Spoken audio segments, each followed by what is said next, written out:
विश्वात इटली हा शब्द उच्चारल्यास डोळ्यासमोर 4 वेळाच विश्वविजेता फुटबॉल संघ उभा राहतो। मात्र गेल्या काही महिन्यात इटालियन फुटबॉल संघापेक्षा तेथील क्रिकेट संघाची चर्चा अधिक रंगू लागली। याला कारणही तसंच आहे। इटलीचा संघ पहिल्यांदाच T20 वर्ल्ड कप स्पर्धा खेळण्यासाठी मैदानात उतरला, पण इटलीच्या खेळाडूंनी आपल्या कामगिरीने सर्वांची मनं जिंकली आहेत। भारतात पहिल्यांदाच खेळण्यासाठी आलेल्या इटलीच्या खेळाडूंनी दाखवून दिलं आहे की आम्हीही कोणापेक्षा कमी नाही। T20 वर्ल्ड कप 2026 स्पर्धेसाठी 17वा सामना हा इटली आणि नेपाळ या दोन्ही संघांमध्ये पार पडला।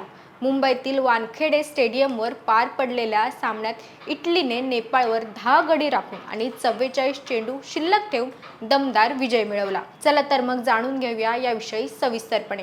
नमस्कार, मी मयुरी आणि आपण पाहतात मुंबई आउटलुक। इटलीच्या संघाने यंदा T20 विश्वचषक स्पर्धेसाठी पात्र ठरवत इतिहास घडवला।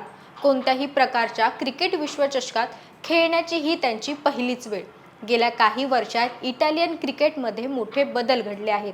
विविध देश, संस्कृती आणि पार्श्वभूमी असलेले खेळाडू इटलीच्या क्रिकेटला जागतिक पातळीवर ओळख मिळवून देण्यासाठी एकत्र आले आणि त्यांनी आपलं ध्येय साध्यही करून दाखवलं आहे।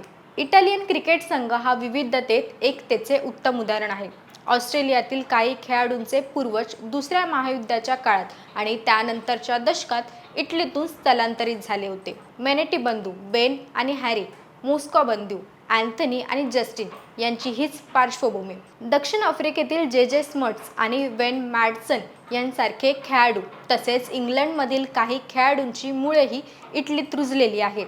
विशेष म्हणजे मॅडसन यापूर्वी दक्षिण आफ्रिकेकडून हॉकी खेळला आहे, मात्र आता क्रिकेटमध्ये इटलीचं नेतृत्व करण्याचा अभिमान वाटत असल्याचं तो आवर्जून सांगत आहे। त्याला इंग्लंडमधील काउंटी क्रिकेट खेळण्याचाही प्रदीर्घ अनुभव आहे।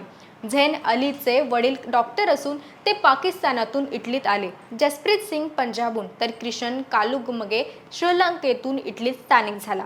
पण या खेळाडूंनी इटलीला आणि तेथील क्रिकेटला आपलेसे करून दाखवले। पात्रता फेरीतील चमकदार कामगिरीनंतर मूळचा ऑस्ट्रेलियन असलेला जो बर्न्स संघापासून दूर झाला, मात्र त्यानंतरही इटलीच्या संघाने T20 विश्वचषकात छाप पडली आहे। बर्न्स आणि कर्णधार मॅडसन या अनुभवी खेळाडूंच्या अनुपस्थितीतही इटलीने गुरुवारी मुंबईच्या वानखेडे स्टेडियमवर नेपाळला पराभूत करून इतिहास घडवला आणि उज्ज्वल भविष्याचे संकेत दिले आहेत। इटलीचा संघ प्रथमच विश्वचषकात खेळत असला तरी या देशात क्रिकेटचा मोठा इतिहास आहे असं म्हटलं जातं। 1793 मध्ये इंग्लंडचे नौदल प्रमुख नेल्सन यांनी इटलीत नोंदवला गेलेला पहिला सामना आयोजित करण्यात आला। यानंतर इंग्लंडमध्ये जन्मलेले पण इटलीत कार्यरत असलेले कर्नल फ्रान्सिस मॅसेरोनी यांनी 1810च्या दशकात हा खेळ नेपल्समध्ये आणला।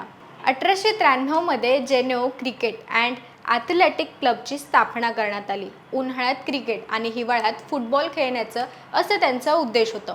हा क्लब पुढे देशातील सर्वात जुना फुटबॉल क्लब ठरला। सध्या इटलीत 1800 नोंदणीकृत खेळाडू आणि अंदाजे 100 क्लब्स आहेत, असे इटालियन क्रिकेटशी निगडीत अधिकाऱ्यांकडून सांगितलं जातं। इटलीला 1995 साली ICCचे सहयोगी सदस्य म्हणून मान्यता देखील मिळाली होती। तुम्हाला काय वाटतं, या T20 विश्वचषकात स्पर्धेतील इटलीचा परफॉर्मन्स कसा वाटला हे आम्हाला कमेंटमध्ये नक्की कळवा।